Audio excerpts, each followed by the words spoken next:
Good morning, everybody. Welcome to episode 71 of the Coffee Squad podcast. How you doing today, Jake? Good, Will. How you doing, man?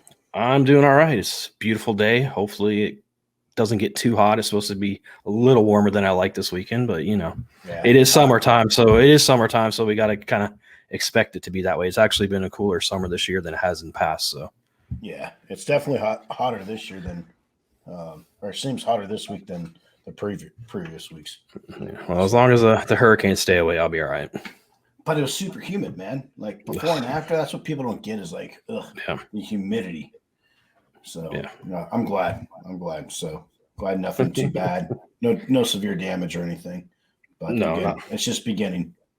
Yeah, that tropical storm. What is it? Elsa, right? Yeah, the frozen chick. She didn't really do too much. I know our buddy Steve down there had some stuff happen, but us up here we were okay. We didn't have anything but a couple of branches blow around the yard. One of my chairs did tip over outside, so. Oh man, watch out. Getting crazy. So well, cool. So what are we talking about today, man?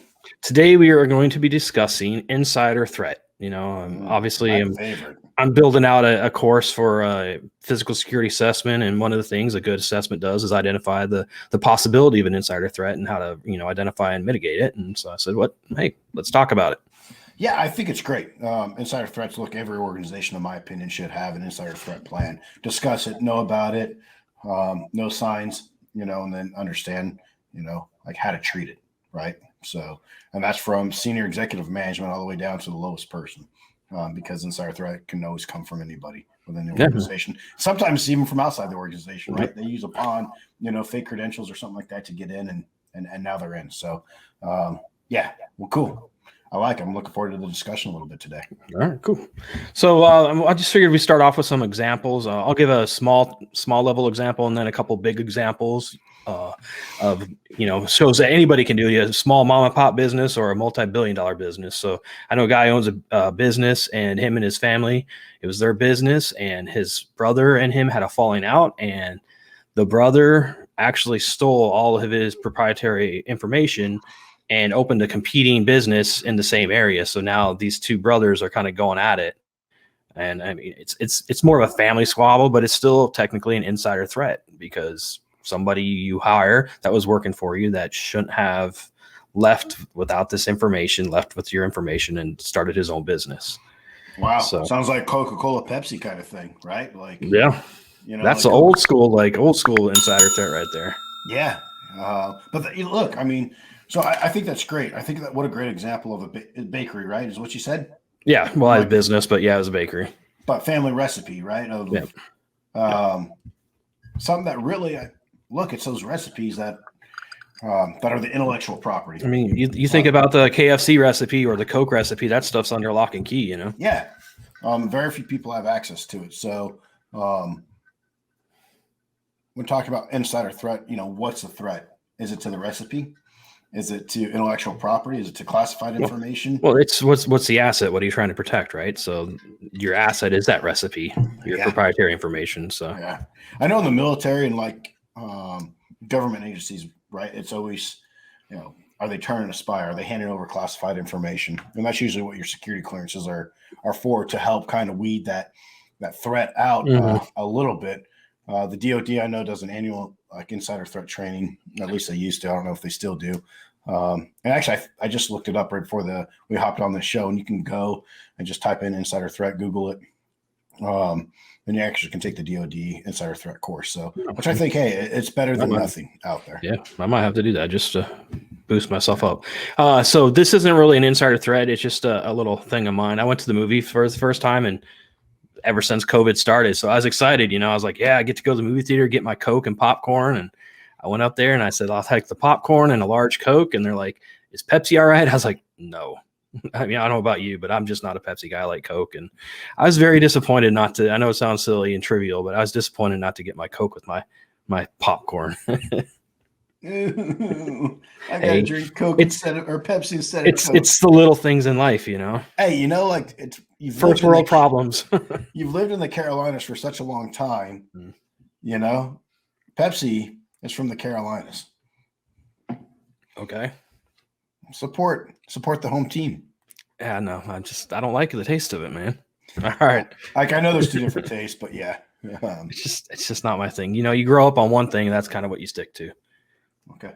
All right, back to the threat assessment. I grew up in California. We accepted Coke and Pepsi, just so you know. Well, I mean, in Montana, we had everything, but my family was a Coke family, so that's what I ended up drinking. I drink both.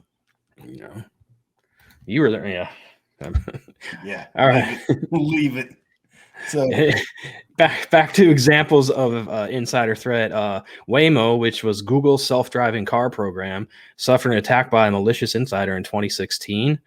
In this case, the insider was a lead engineer on the project who sold trade secrets to start a new company with the intent of it being acquired by Uber. So he's going to steal the information, start his own company to be bought by Uber. So engineer was reportedly unhappy with Google, so he prompted his theft of more than 14,000 files containing intellectual property. They say that they estimated the intellectual property stolen from as high as $1.1 billion. But luckily for Waymo, the company was able to prove that the insider illegally took their trade secrets, and Waymo was able to gain compensation from Uber.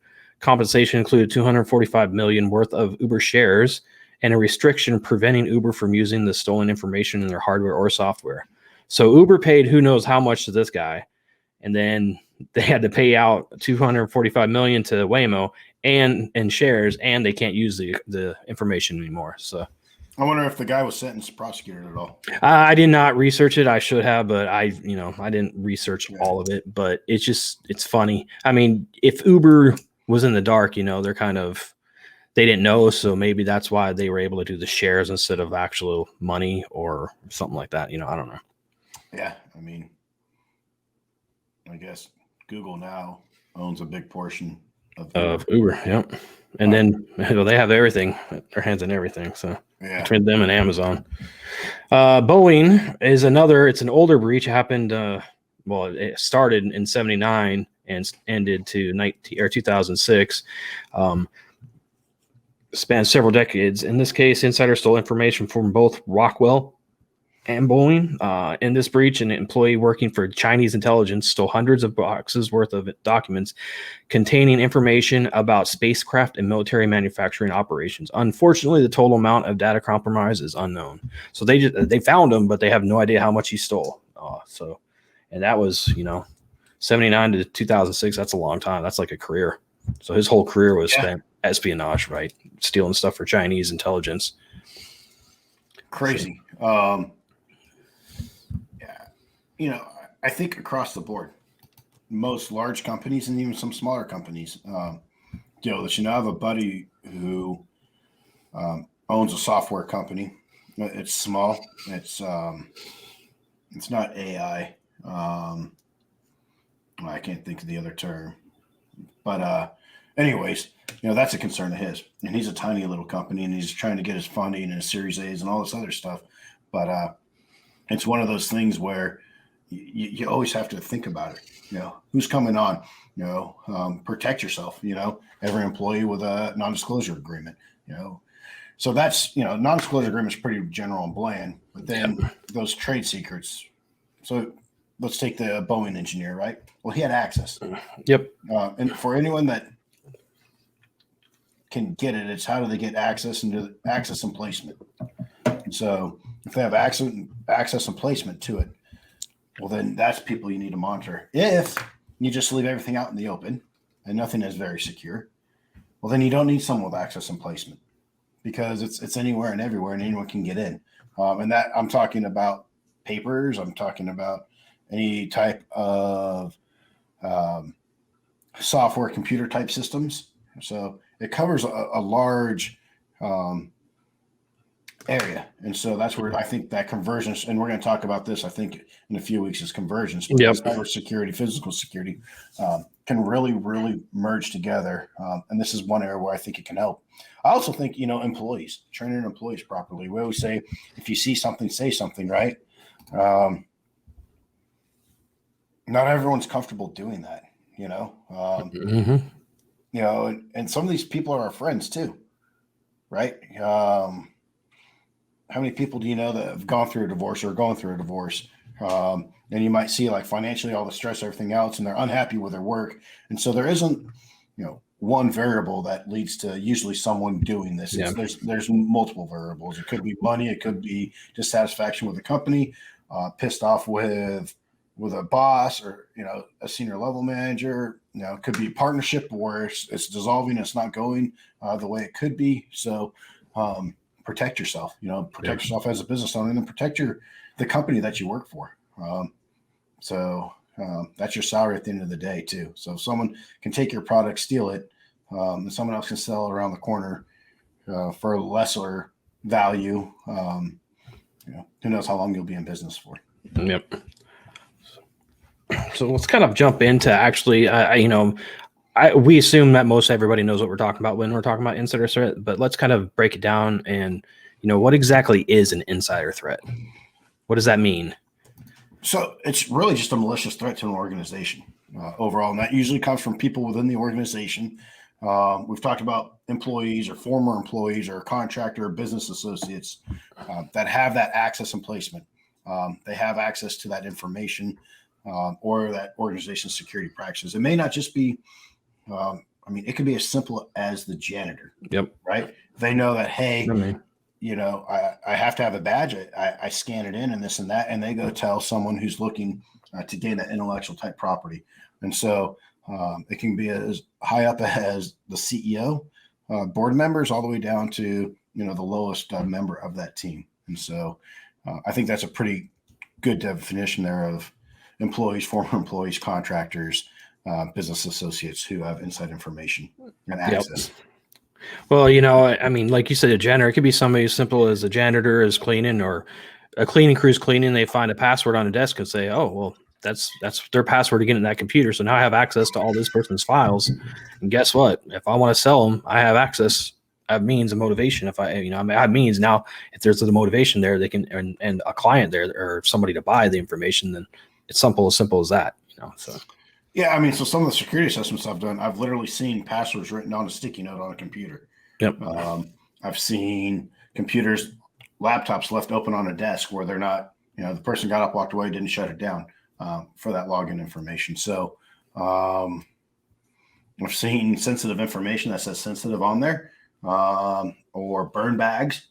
That some companies use them. I know we used it in the military, or shredding bags that were left unsecured. And so they're just bags, like think of a brown paper bag that you get at a grocery store where they just throw confidential information in there. And at some point they're going to get up and take it to the shred bin. I've seen shred bins unlocked. I've seen safes unlocked where they secure some of their secure information. So if you do that to any of that stuff, you're definitely much more vulnerable than someone else. Yeah. So kind of what I found is they kind of break it down into three types of insider threats. So you have the turncloak or the malicious insider, which is someone who intentionally abuses access privilege and credentials to access sensitive information. So somebody who's actually doing it with intent, right? Then you have the careless insider or the pawn, which is an employee who unwittingly introduces threats to your system or expose data to outside. So think of somebody clicking on a phishing scam, and then somebody gets their access through your IT system because of that. Or a compromised insider or imposter, which is an individual who uses compromised credentials to pass as an insider. That could be somebody as simple as somebody losing their badge, not reporting it, somebody find it on the street that wants to do something, or it's lifted in a bar. I know you guys have been taught how to do the 5-finger discount type thing. You get somebody's badge and you walk in the next day and there it is. Honestly, easy as that. It's even easier than that these days because people use social media so much.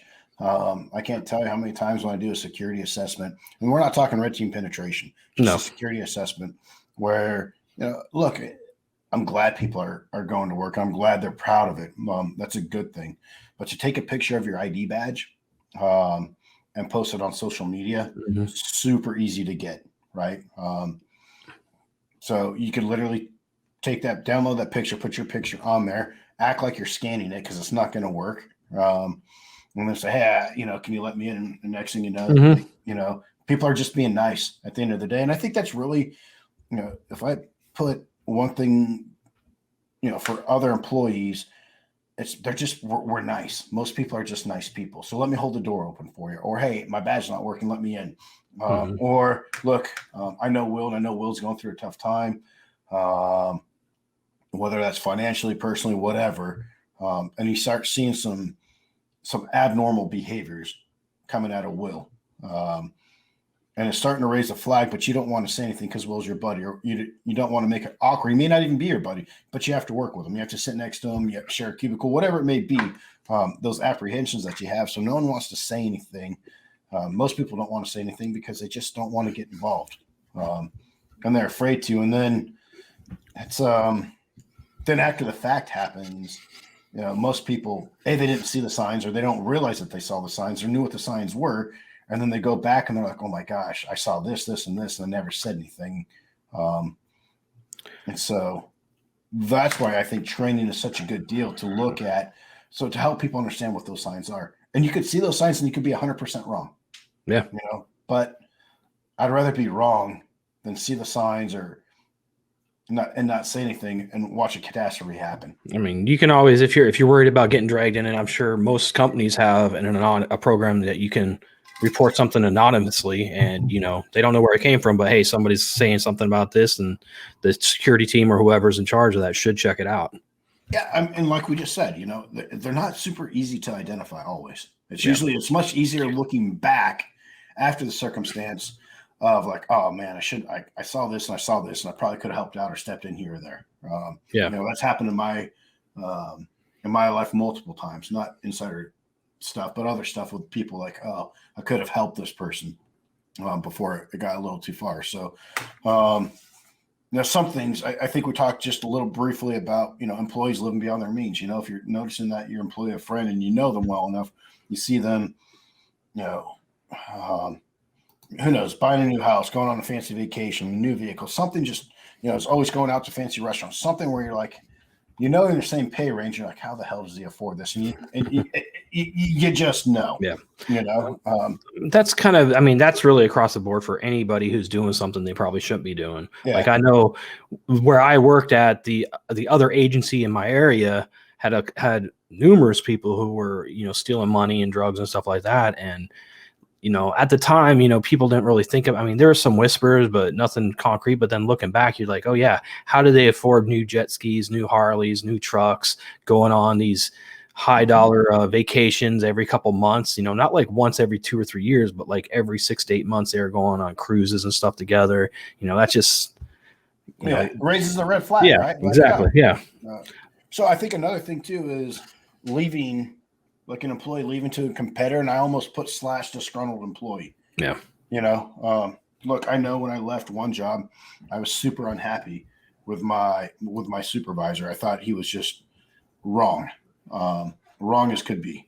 And I told him before I left, like we talked, tried doing everything. I was like, look, the biggest threat to you and the company is someone who knows how wrong it is what's going on and leaving and blowing it up. I didn't. I did talk to his supervisor and on my exit interview of like, hey, these are things that are wrong. But someone could, if you take someone else who is really just pissed off, right, and they already have a job and they're going somewhere else, I call it, they're going to burn down the farm. They're going to let everything on fire and they're leaving. What do they care? And so, if someone is leaving or is terminated, or you give them like 2 or 3 weeks to just keep an eye on them, know what information and start restricting what access they have. Yeah. Immediately. And most places have NDAs when you sign up, and a lot of them, depending on what kind of severance package or whatever they get, have NDAs when they leave too. So, so you got to make sure that stuff's airtight and. Yeah, and the thing is, like, know who you're hiring in the beginning. Know their character. Look, Will, you could leave, and I could leave the companies we work for, right? I'm not going to burn it down. You're not going to burn it down. It is what it is sometimes, but know who you're hiring. And I think this really goes for the bigger companies, and the managers, like, get to know your people. Take that 5 minutes a day, get to know who they are, get to know their names. Hang out with them a little bit, take them to lunch every once in a while. just get to know your employees is such a huge thing. That goes back to the military kind of mindset of, take care of your people and they'll take care of you. That was one of the biggest things that they taught us at PLDC was, you take care of your guys or your girls and they'll take your people. They'll in turn take care of you because if they feel like you're invested in them, they will invest in you. Not all the time, but the majority of the time, right? There's always exceptions to the rule. And I always ask people like, look, I've looked back to my career prior to the military, and then after the military, and the few jobs that I've left. Why? Did I leave because I was unsatisfied? Well, certain times. Did I leave because of pay? Yes. Or did I leave just because it wasn't the right fit? And the right fit was never the case. It was usually I have a job where I could go make more money, or I think I might enjoy. The grass is greener somewhere else, and that's not always been the case. But again, you get to know your employees. And retain them. If they're a good employee, retain them, compensate them. Because, like you said, you take care of them, they'll take care of you. Another thing Will, you and I talked about was poor attention to detail. And that goes back to piggybacking, holding the door open for someone. If your company has ID badges and requires everyone to wear an ID badge, getting in and out, and someone without it, well, ask them, hey, do you have your ID badge? You probably should display it, You don't have to be like Paul Blart and, the mall cop and on your Segway, like picking out people's stuff. But again, you're protecting the company, which then is protecting you at the end of the day. So those little attentions to detail are good.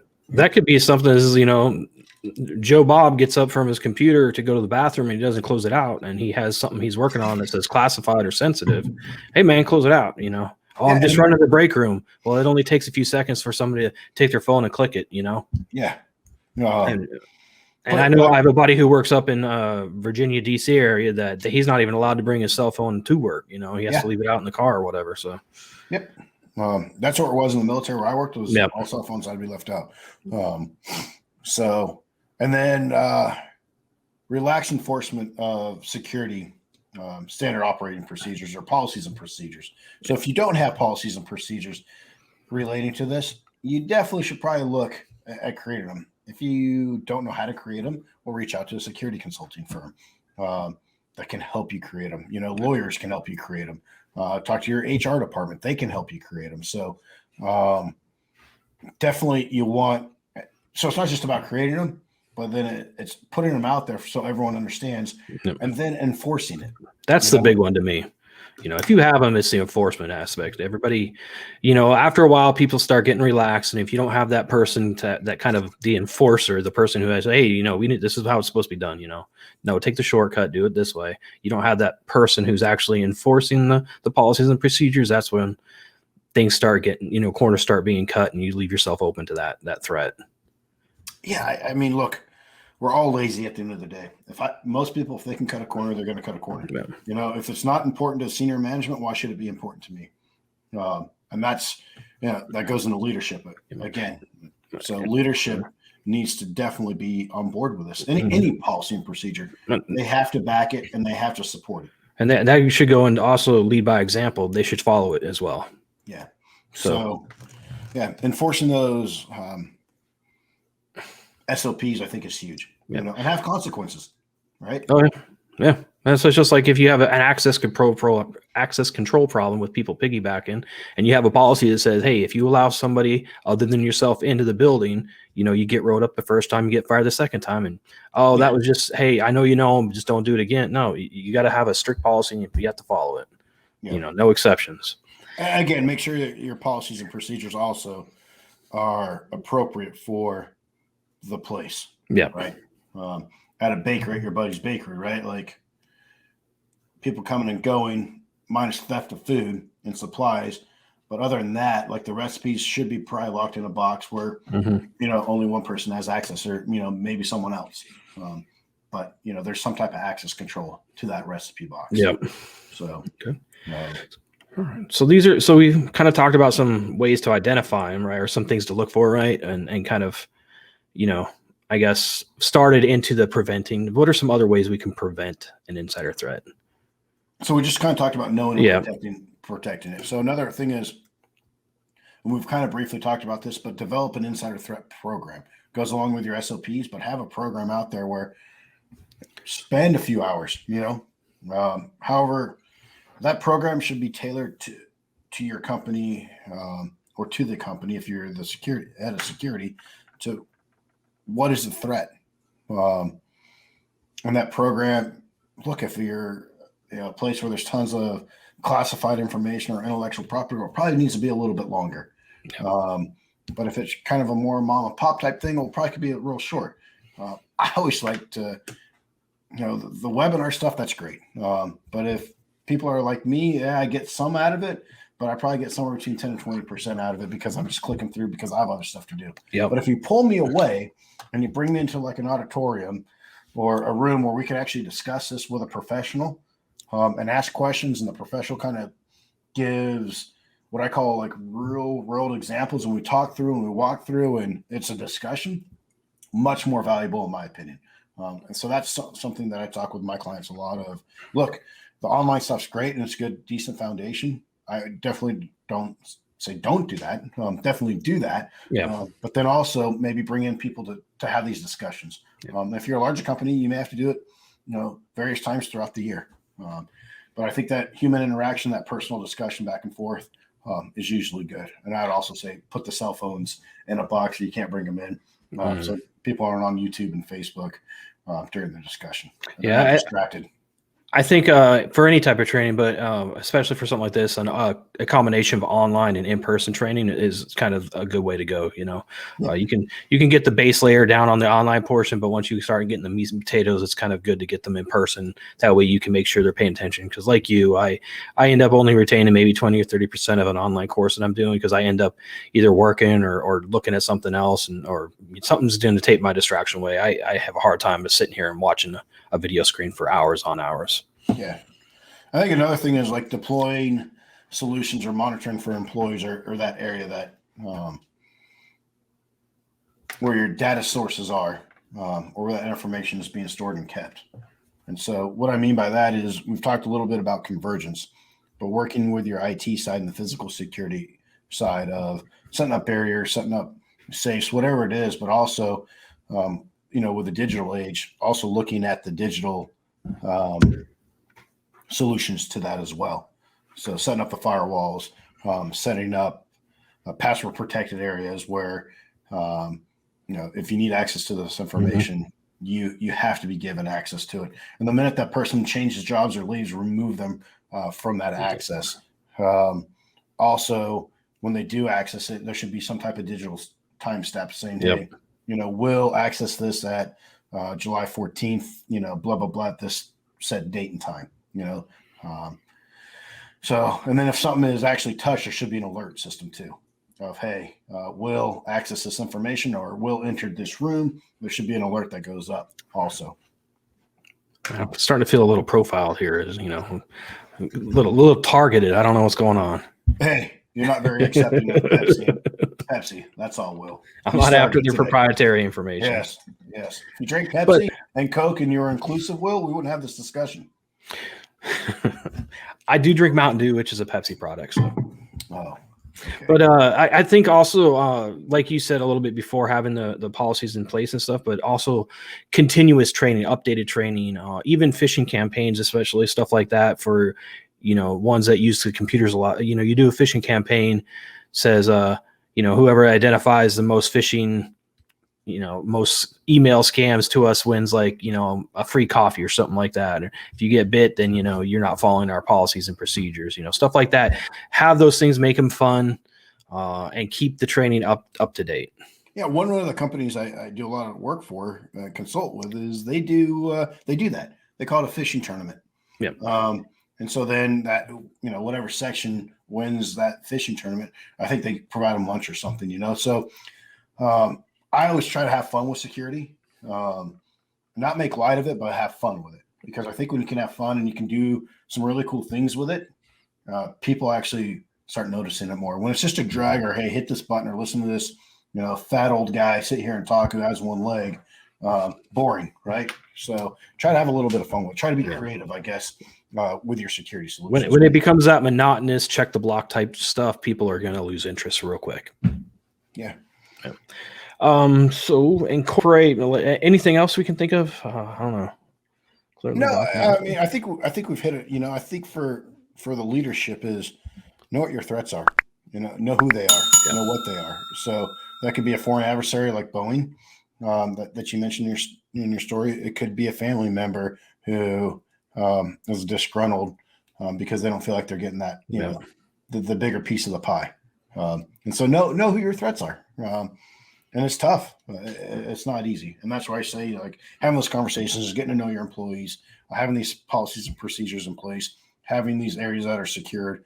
You know, if it's more on the digital side, which most companies are, you know, have the cybersecurity assessment done, you know, to see, you know, are you up to date, like with the latest and greatest cybersecurity methods, and as well as a physical security assessment. So I know that like a lot of companies, when you're going through their application process, if you have ever worked for, or if you have relatives who work for a competitor, a company that's a competitor, they disqualify you immediately, or they're going to do a deeper background check on you to find out, you know, what are your true motives of coming to work here. You know, I know pharmaceutical companies do that a lot, and other companies, you know, with that proprietary information, they definitely do those in-depth background checks and questionnaires on people. Oh, absolutely. I mean, look, I would say, you know, based on my experience with the military and other agencies out there, if you're married to a foreign national, your background check, your security clearance is going to take a little bit longer, you know, and rightfully so. And they keep monitoring that, you know, if you passed it this year, but 2 years down the road, you fall into some financial hard times, you know, they may have some questions for you, and you may actually lose or suspend your clearance. So when I talk to young kids that are thinking about going into the line of work that I did, you know, I was asking them about finances. You know, the fastest way to lose your clearance or not to get clearance is your finances. And so make sure your finances is in order. It's hard. So the military is a little bit different. Government work is different than private sector. Some of your so-called rights aren't yeah, you don't have rights in the military. Aren't there. So again, so if you are a company, you also need to, you know, work with HR and legal to make sure that you're asking the right questions and legally staying within the bounds of the law, so you're not being sued for something. Not only asking the right questions, but asking them the right way. Correct. Yeah. Correct. So absolutely, man. I just got a little one talking about. Check this out, man. Here, come here. It's usually, so I got my little man right here. And what's he asking for? Password. Yep. Insider threat right here. Are you an insider threat to me? Yep, sure. Yeah. At least he's honest. Yeah. All right, bud. Here, can you hop out? All right, man. I think a good discussion today. Yep. And I think, you know, hopefully people can hopefully get a little bit of something out of this. So yep. Nice, good discussion. You know, make sure everybody check out our YouTube channel at, you know, on youtube.com. Just go ahead and search the Coffee Squad podcast, like, follow, subscribe, leave comments. We try to be as interactive as possible on there. And don't forget, you can go to coffeesquadpodcast.com and find all of our content there. Email us, let us know what you think, any questions or any comments, or hell, if you got some episode recommendations, you know, we're always down for that. Appreciate you guys, and we'll catch you next week. All right. Thanks.